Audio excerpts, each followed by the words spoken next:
Bismillahirrahmanirrahim. Allahu na falenderojmë, selavatet tona dhe Muhamedit sallallahu alaihi wasallam. Familjes, shokëve dhe gjithë atyre që ndjekin rrugën e tij. Shikues të dashur, mirë se takojmë edhe sonte në hijen e misioneve me ka mësuar Islami. Sa bukur tingëllon kur thua me ka mësuar Islami. Sa ëmbël tingëllon kur thua me ka mësuar Islami. Sa nxënës i edukuar duhet jetë ai i cili edukohet në shkollën e Islamit. Sa produktiv duhet jetë ai i cili merr diplomen e mësimeve të Islamit. Sa i frytshëm duhet jetë ai i cili i kalon testet të cilat i vendos ose i vendosin mësimet e Islamit. Sot njeriu dhe njerëzit nuk kanë nevojë diçka më të madhe se sa për mësimet e Islamit. Sot njeriu nuk vuan nga mungesa e pasurisë. Sot njerëzit nuk vuajnë nga mungesa e të mirave materiale. Sot njerëzit në zbrastin e madhe të tyre shpirtërore, në mungesën e madhe të tyre në aspektin e edukimit dhe të moralit, nuk u mungon asgjë tjetër përveç se Islamit. Islami i cili po t'i hapej zemra dhe po t'i hapeshin dyert këtyre mësimeve, do të shkelqenin në çdo aspekt ku këto mësime do të zënin vend. Do të shkelqenin zemrat e atyre të cilët e ndriçojnë rrugën e tyre dhe bindjen e tyre me Islam. Do të ndriçonin mendjet e do të ishin ato produktive. Do të ndriçonte dhe do të ishte përlakmi morali i njerëzve, sjellja e tyre, edukata e tyre. Askush nuk do të ndihej inferior, askush nuk do të ndihej i marginalizuar, askush nuk do të ndihej i lënë pas dore.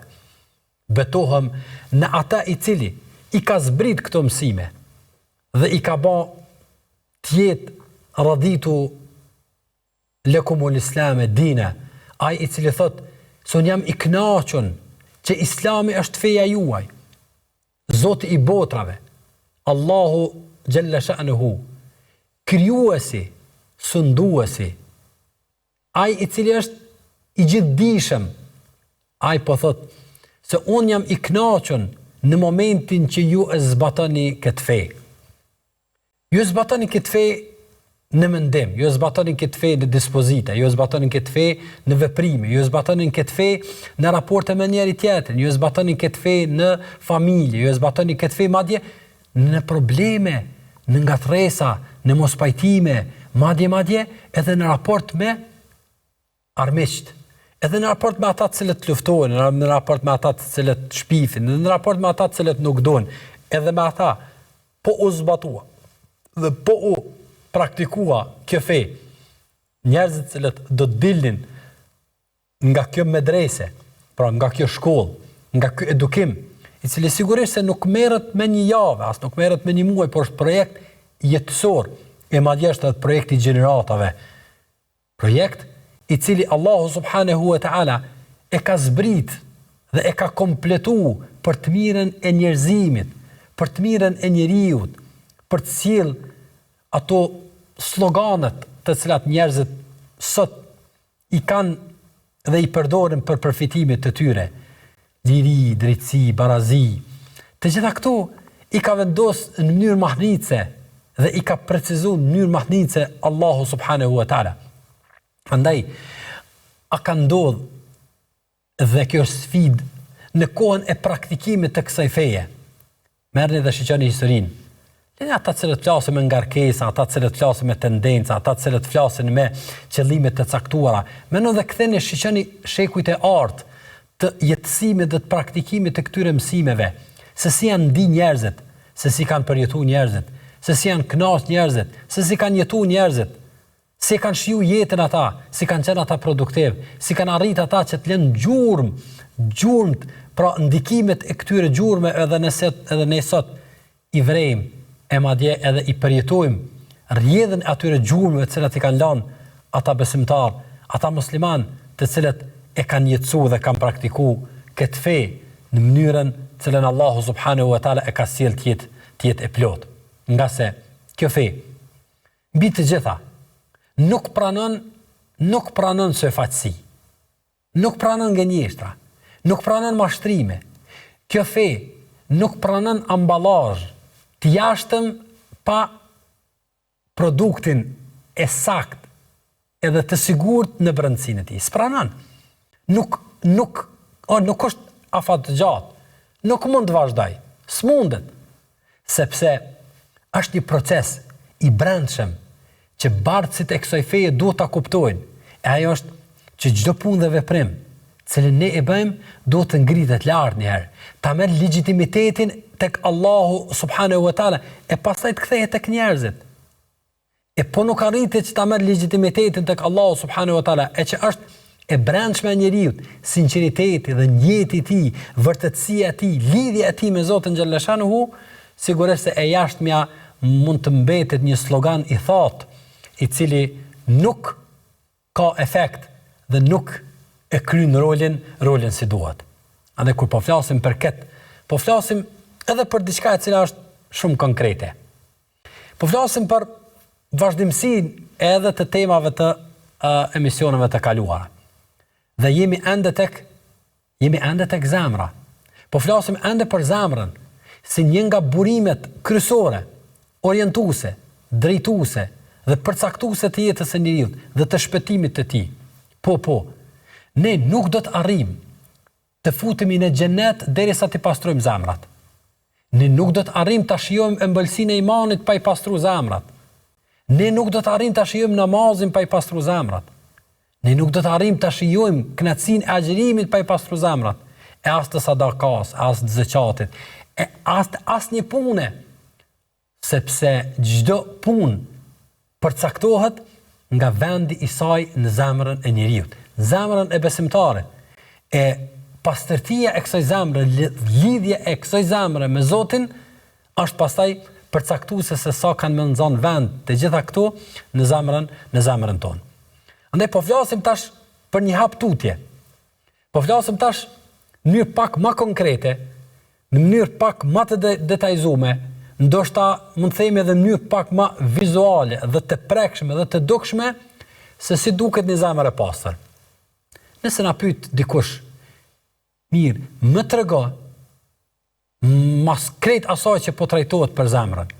A ka mundësi vëlla praktikisht dhe në mënyrë të drejtë për drejtë më tregu çu duket një zemër e pastër? A do me ditë çu duket një zemër e pastër? A do me ditë se cila është komanda e parë që e jep zemra e pastër? A do me ditë se cili është ushtari i parë që tregon se a ka zemra autoritet në udhëheqjen e trupit ton ose jo? Ajo është gjuha. Gjuha të folurit, ky mjet i mrekullueshëm, ky mekanizëm i mahnetshëm, që veç Allahu subhanahu wa taala, ahsanul khaliqin, krijuesi më i mirë, ka ditë me e vendos në këtë mënyrë dhe me e funksionalizu në këtë mënyrë, ku njeriu flet, shprehet, jep mendim, kërkon, shpreh shqetësim, shpreh dëshirë, e shpreh të brendshmën e tij. Pra, gjuha e cila është mjeti i komunikimit mes robëve, po njëkohësisht edhe mes robit edhe Zotit, është treguesi i parë. Dhe porta e parë përmes cilës ne kemi mundësi me vendos një lloj testi për pastërtinë e zemrës dhe shërimin e saj. Thot pejgamberi alayhi salatu wassalam, për të tregu se sa rëndësishme është zemra. Dhe në këtë rast, sa rëndësishme është ky ushtar, pra vija e parë e cila tregon se cila është gjendja e zemrës. Pra, po flasim për një diçka praktike. Po dalim tash nga ajo brendshmja në rrafshin praktik. Hajde të shohim, të bëjmë një test. Mas këtë atyre teorive cilat I kemi pa në raport me zemrën, ku secili mund të pretendoj, dhe secili mund të thirrë se po edhe çështje të caktuara të cilat I kemi përmend se njeriu pra nuk e du dunjan, nuk e dua ahiretin, kështu me radhë, pra ato smundjet të cilat I kemi përmend, nuk kam mësue fatësi, kështu me radhë. Mirë, zbresim rrafshin praktik. Hajde të shohim se cila është gjendja e zemrës përmes gjuhës. Nga se pasqyra reale e një njerit është gjuha e tij. Pasqyra reale e komunikimit, madje edhe le të njoftimi I tij në raport me tjerët është gjuha e njeriut. Është gjuha e tij. Dhe për t'treguar se sa është e rëndësishme gjuha, I kemi një hadith shumë të madh të pejgamberit alayhis salatu wasalam. Një hadith që duhet ta ndëgjojmë me vëmendje. Duhet ta kuptojmë pastaj dhe çdo mëngjes edhe duhet ta meditojmë. Edhe duhet të mendojmë. Thot pejgamberi alayhis salatu wasalam. Hadithin që transmeton Imam Tirmidhiu. Idha asbah ibn Adam, kur ngritet biri I Ademit, pra kur qohet mëngjes ndonjëri prej neve. Thot pejgamberi alayhis salatu wasalam, të gjitha gjymtyrët e trupit, pra dora, kama, syni, veshi, gjymtyrët e njeriut, e kanë një hall, e kanë një problem. Ato e kanë problemin me gjuhën e tyne. Pra, gjymtyrët tona kur qohen mëngjes e kanë një gale, e kanë një problem. Ajo është gjuha. Thot pejgamberi alayhis salatu wasalam, I thonë gjuhës, ki frik Allahun. Gjuhës I thonë, ki frik Allahun. Dora I thot gjuhës, ki frik Zotin. Kamba I thot gjuhës, ki frik Zotin. Gjymtyrët tjera trupit I thonë gjuhës, ki frik Allahun. Sepse ne jemi të lidhura me ty. Ne jemi pengë yti. Ne jemi pengë yti. Pra, dora është pengë e gjuhës, syri është pengë e gjuhës, veshi është pengë e gjuhës. Pra, në qoftë se ti je I drejt dhe I sakt, pra gjuhës, në të folur, në komunikim, në shprehje, në ata cilën ti e paraqet, ata cilën ti e thua, ata cilën ti nuk e thua, kështu me radhë, gjymtyrët tjera do të jenë rehat. Por në qoftë se ti nuk je si duhet, atëherë rreziku të cilën I cili I kanoset gjymtyrëve tjera vjen pikërisht nga mos drejtimi I gjuhës së njeriut. Andaj gjuha është, po themi, shërptori ose është ushtari I parë të cilin duhet ta komandoj zemra. E që I bie se Islami na tregon se gjuha nuk flet ata e cila nuk është në zemër. Gjuha nuk flet ata e cila nuk është zemër. Andaj, vëllezër dhe motra, kjo fe është e thjeshtë, kjo fe është madhështore. Kjo fe nuk pranon pretendime. Kjo fe është praktik. Apo thu që e ki zemrën e pastër, çfarë po flet? Apo thu e ki zemrën e shëndosh, çfarë po flet? Pra nuk mund të pretendoj dikush saktësin e komunikimit dhe të orientimit të zemrës së tij, në qoftë se ushtari I parë cilin do ta komandoj zemra, I ka dal jashtë kontrolle. S'mund të thuash me gjuhën tënde atë cilën nuk e ka zemra. Andaj, kujdes mirë se çfarë po flet. Sepse njerëzit nuk mund të hyjnë në zemra. Dhe tek e fundit madje edhe Islami na ka mësuar se njeriu gjykohet mbas asaj që e flet, mbas asaj që e vepron, e nuk gjykohet mbas të njëjtit dhe mbas të qëllimit të tij.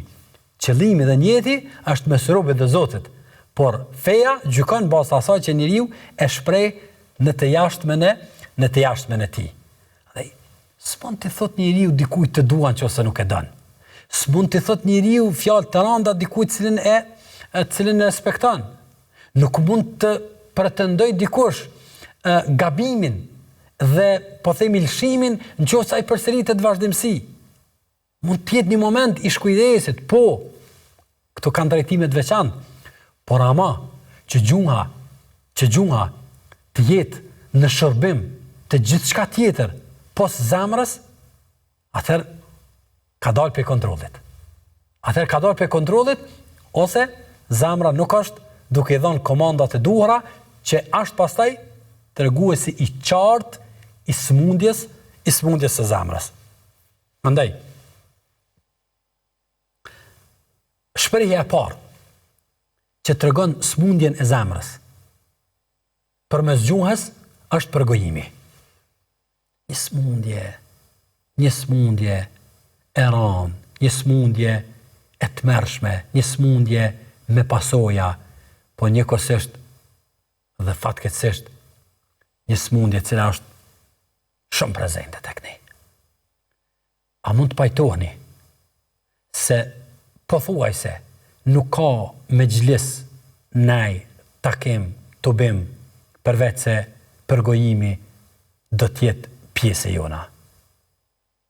A mund të themi fatkeqësisht se pasojat e këtij përgojimi, lëshimit të gjuhës në nderin e tjetrit, në përmendjen e tmetave të tjetrit, në nënçmimin e tjetrit, e kështu me radhë, është njëra nga pasojat e mëdha të cilat jemi duke i vujt në problemet e panumërta bashkëshortore, familjare, kolegiale, shoqënore në vendin tonë. Po, sepse nuk do shumë mund për ta pa prezencën e kësaj smundje, dhe nuk do shumë mund pasaj për ta pa pasojën e saj. E yuhibbu ahadukum an ya'kula lahma akhihi maytan fakarihtumu. Allahu xhalla shanuhu po e merr shembull përgojimin si një nga shembujt ndoshta më trishtues që mund ta paramendoj dikush prej neve. O vëllezër, motra, o njerëz, a ka mundësi dikush ta merr fikën dhe pirunin dhe t'i drejtohet një të vdekuri dhe ta coptoj atë e ta haj mishin e tij? Allahu po thot fakarihtumu, kjo është diçka e tmerrshme. Po bre, është shumë e tmerrshme. Por ato që në Allahu po thot ju e bani çdo ditë, madje pa e vrejt dhe pa e ndjet trishtimin e saj, është e të njëjtës shkallë. Ajo është përgojimi. Përgojimi bëhet me gjuhë, sepse zemra është e smut dhe nuk mund ta kontrolloj gjuhën. E gjuha lëshohet në përgojim, e përgojimi ka thonë, është, pejgamberi sa më ka thonë, përgojimi është dhikruke, akhake bima yakra, mja përmend vllaut tan ato që ai nuk ka qef mja përmend. S'ka qef mja përmend. Ka thënë ja Rasulullah, po nëse ai e ka çat punë, a keni pash njerëzit e ne krejt përgojimin që njerëzve a bojnë të në pa e ka që të punë, po de, pa e tuk se e ka është përgojim, sepse po të mos e ketë, atër kalën në një shkallë shumë matron, e shpifje, pasoj e të soj, pasaj janë qitri, hala matrona, nivelit pasaj të sankcionimeve edhe matrona, po përflasëm për gjendjen faktike, për gjendjen e prezencës, për gjendjen reale që njerëzit e kanë. Ndaj sot, s'mund hec muhabeti pa përgoju dikan, s'mund hec muhabeti pa e përqesh dikan, s'mund hec muhabeti pa e zbulu dikuj në tmet, pa tregu diçka, s'ke, pate, s'pate. Me rëndësi është që ne me pas material në biseda tona për dikan tjetër. Ky përgojim, i cili sot po mbyt, sot po vret, sot po shkatron, sot po e ngritim nivelin më të lartë për shkak të përvojave të përditshme, se niveli i përgojimit tek ne dhe i rrezikut të këtij përgojimi është shumë i madh. Është shumë i madh. E imagjinoni sa do të jenë pasojat që ne fare nuk i dim tek njerëzit për shkak të përgojimit që kemi bë. Pasojat që kanë vazhduar me efektin domeno ku pasoj e ka tërheq pasojën tjetër, veprim e ka tërheq veprimin tjetër, mendim e ka tërheq mendimin tjetër, ku me ditë ku kam rri pasoja e saj, ku me ditë ku ka shku damet e saj, ndërsa ti nuk e ke vrejt damen e saj për shkak se e ke fol një fjalë për dikan që nuk është dasht me fol. Andaj, thot Ibn Qayyimi, zemra e pastër nuk gjen qetësinë për gojim. Zemra e pastër s'mundet mu knaq të përmend për vllahun e vet ato të cilën ai nuk ka dëshirë me bë, dhe thot sepse zemra e cila përgojon duhet të jetë e zhveshur nga mëshira. Shumë këtë lidhshmëri, pra zemra gjunga e cila përgojon vjen si rezultat i prishjes së zemrës, sepse zemra e pastër nuk mund të kënaqet me përgojim. Pra duhet të arrijë në një shkallë të zhveshjes nga mëshira për tjetrin, që njeriu ta vendos vllahun e tij, motrën e tij, e shpesh herë edhe anëtarët më të afërm të familjes në tavolinën e ushqimit për të servu njerëzve të njohshëm e të panjohshëm, të dashur e të padashur, njerëz ndoshta të cilët jetën e kanë kalu, me mund kanë hek, kanë sakrifikuar shumë për të mirën tonë, ndërsa ne sot me lehtësinë më të madhe i vendosim ata në tavolinën e ushqimit për të hangër mishin e tyre jo të gjallë, por të vdekur për shkak të përgojimit. Wallahi, kushdo që e mendon madhështinë e kësaj feje dhe mas këtij trajtimi që ja ka bë, Allahu xhalla shanu nderit të tjetrit, madje edhe kur ai nuk është prezent, duhet të gjunjëzohet i përulur para mësimeve të Allahut, para madhështisë së kësaj feje, para madhështisë së këtij Kur'ani, para madhështisë së Allahut subhanahu wa taala mbi të gjitha, Zotit të botrave, i cili deri në këtë detaj është kujdes për ne dhe na ka sjellë një fe kaq madhështore e kaq të bukur, zbatimit cilës kthehet dobia e tëra në të mirën tonë. Do të shohim edhe disa të meta të cilat shprehen përmes gjuhës që tregojnë smundjen e zemrës dhe që tregojnë se zemra nuk është në nivelin e duhur, që të permisojmë ato ose ta permisojmë zemrën që të permisojmë këto veprime të jashtme të cilat dalin nga, po themi, porta e parë e gjuhës e shprehjes së zemrës në të jashtmen e që është gjuha. Të gjitha këto do të shohim pas një pauze të shkurtër.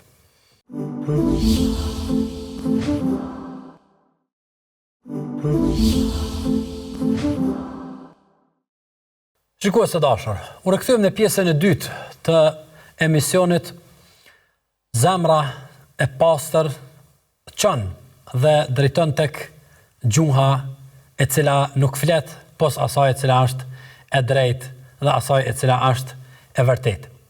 E ne pam se treguesi i parë i zemrës së pastër është gjuha.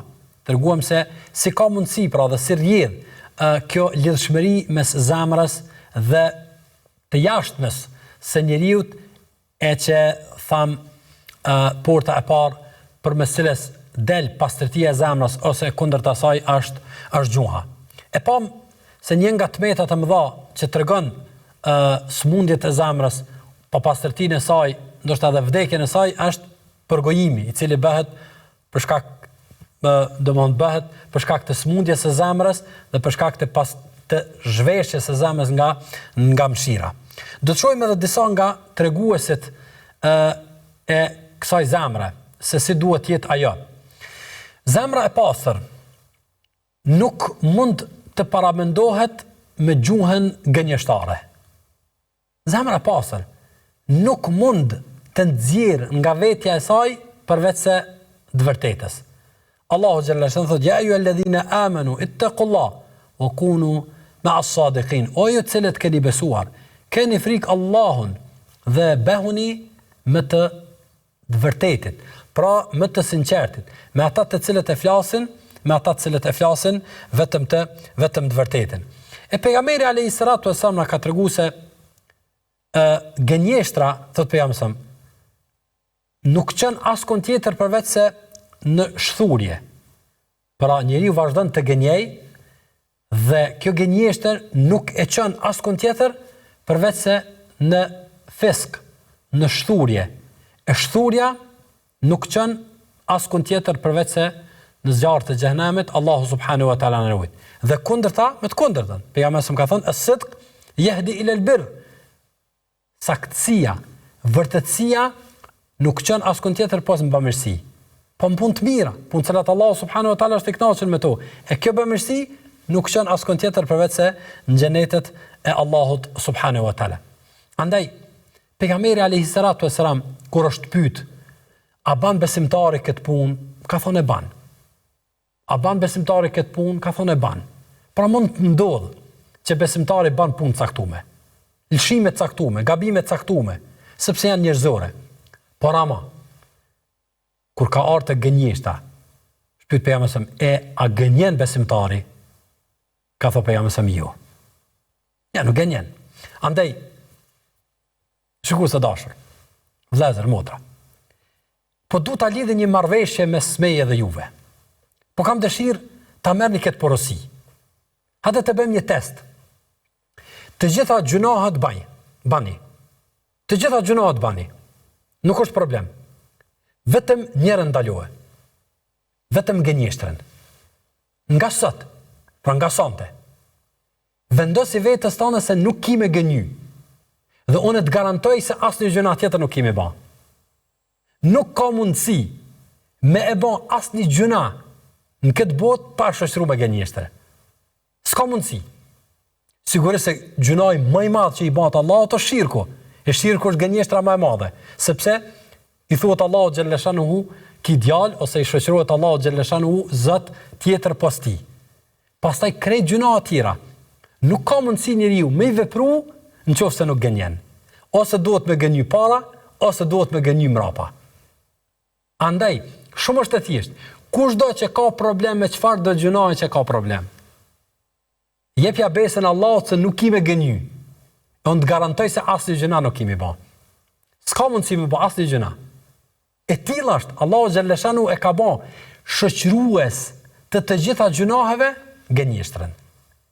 Andaj pejgamberi kur ka fol për gjunahet, në moment të caktuar, ka fol për atë gjuna, ka fol për atë gjëmana, ka fol për atë gjuna, kur ka ardhur te gënjeshtra, ka qenë si një lloj pozicioni i shtrim, është ngrit, edhe ka thonë ala wa qawlu zur. Fjala e rrajshme, gënjeshtra, derisa në moment caktuar ka thonë sahabët, sikur të heshte. Deri këtë shkallë. Andaj gënjeshtra është treguesi më i madh i zemrës së smur, i zemrës së papastër. Qoftë në raport me Allahun subhanahu wa taala, qoftë në raport me njerëzit. Po gjithçka që dim, pe ka del gënjeshtra del nga gjuha. Dhe besimtari e kontrollon dhe e shtrëngon dhe e robron fuqishëm gjuhën në raport me gënjeshtrën, do të jetë i shpëtuar e do të jetë pastaj edhe në paqe me shumë gjunahe tjera. Zemra pastër nuk pranon që gjuha të flet atë e cila është e padobishme. Kjo shkallë më e ulët se e para. E para është sigurisht e domosdoshme, por po flasëm për zemrën e pastër. Po flasëm kur drejtohet, kur pastrohet zemra, drejtohet gjuha. Çka flet gjuha? Gjuha nuk flet atë e cila është e padobishme. Gjuha nuk flet atë e cila nuk e hin punë. Gjuha nuk flet atë për cilën ka më dhënë llogari dhe përgjegjësi pa nevojë.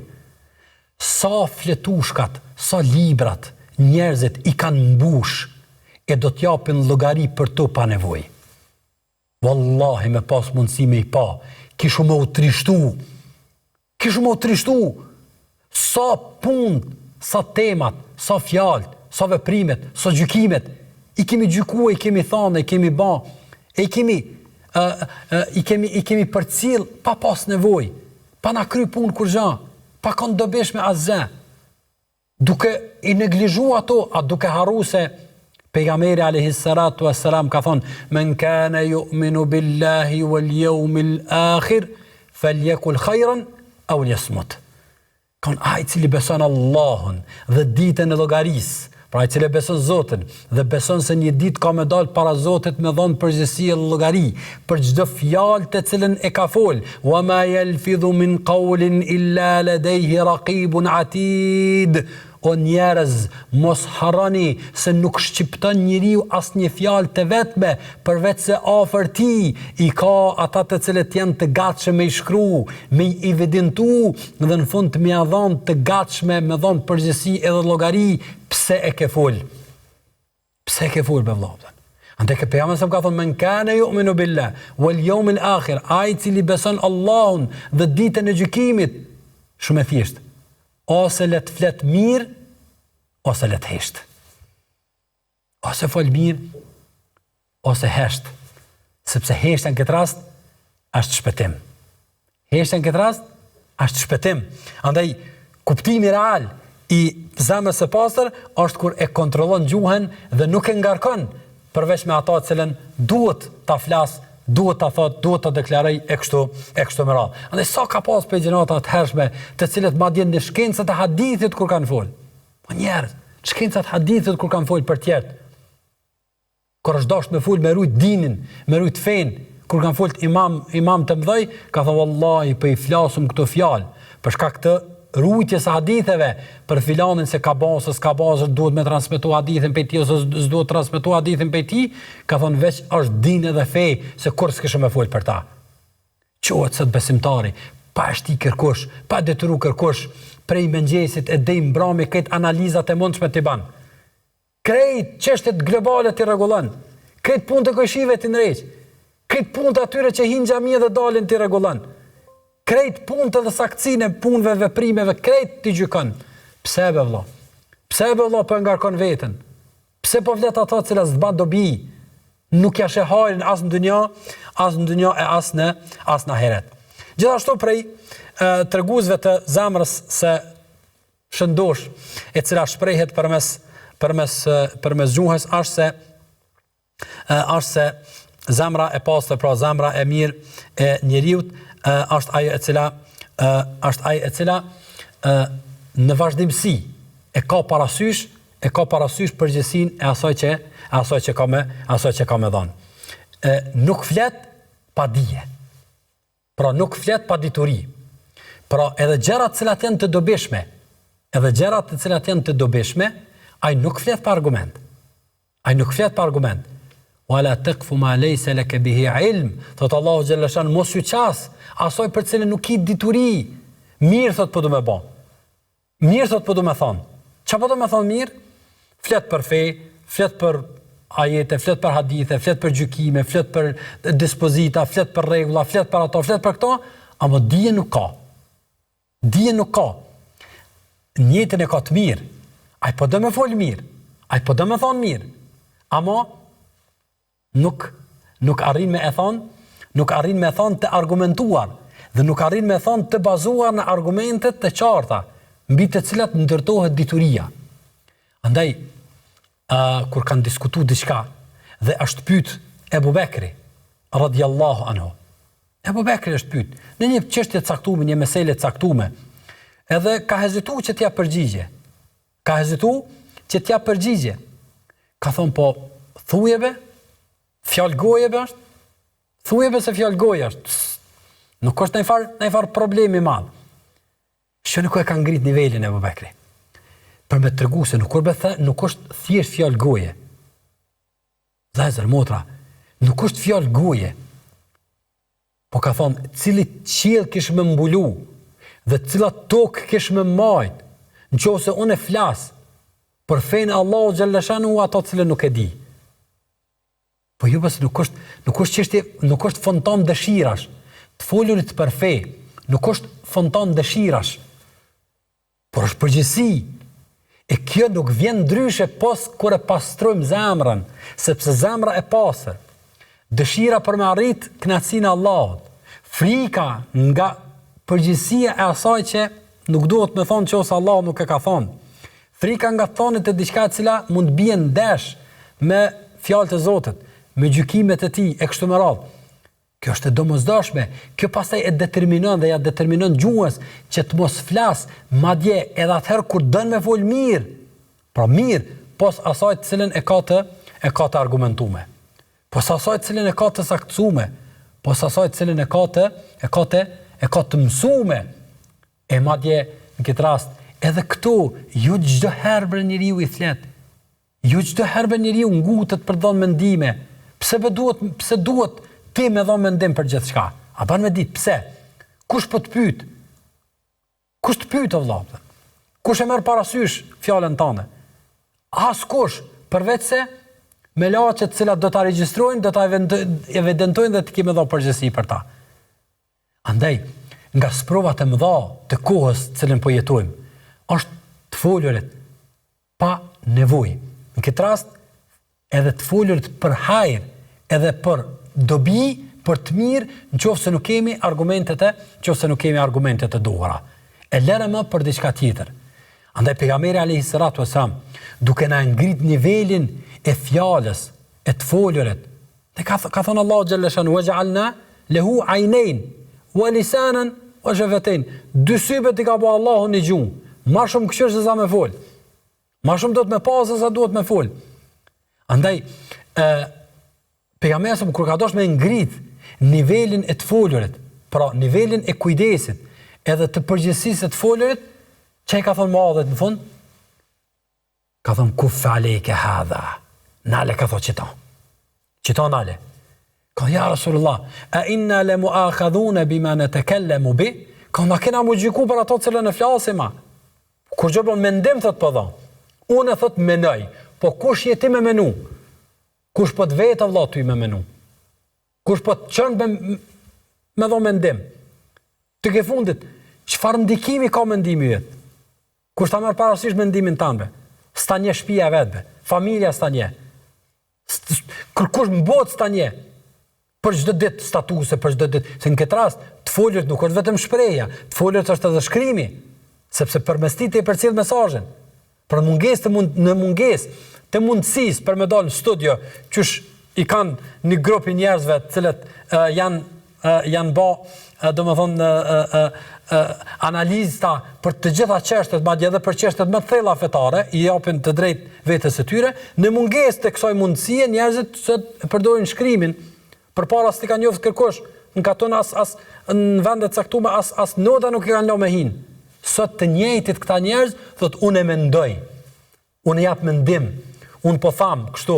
Unë po konstatoj kështu. Ne pejgamberi i ka thënë Muadhit ruje këta. Çito ruje. Ka thënë Rasulullah po thirr, për çfarë do të më dhon përgjegjësia? Pse do të më dhon për thjesht po flasim?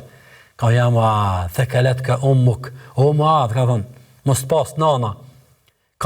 A do të hudhen njerëzit në zjarr të xhehenamit për diçka më shumë, ose a do t'i hudh diçka njerëzit në zjarr të xhehenamit më shumë se sa gjuha tyne? Se sa gjuha tyne? Andaj kanë thonë dietarët, nëse duhet dikush dhe meriton dikush me u prangos dhe me u burgos, ajo është gjuha.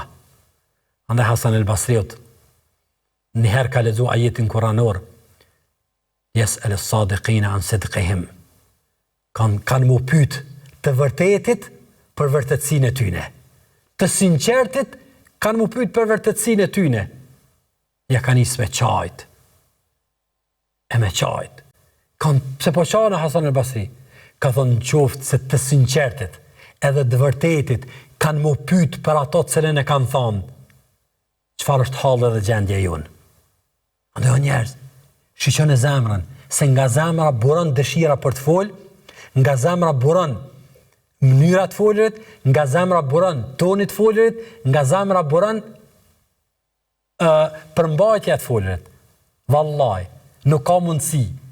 Andaj për shembull këtë rast, a ka mundësi besimtari i cili e ka zemrën e mbushur me iman, me nxjerr fjalë të kufrit?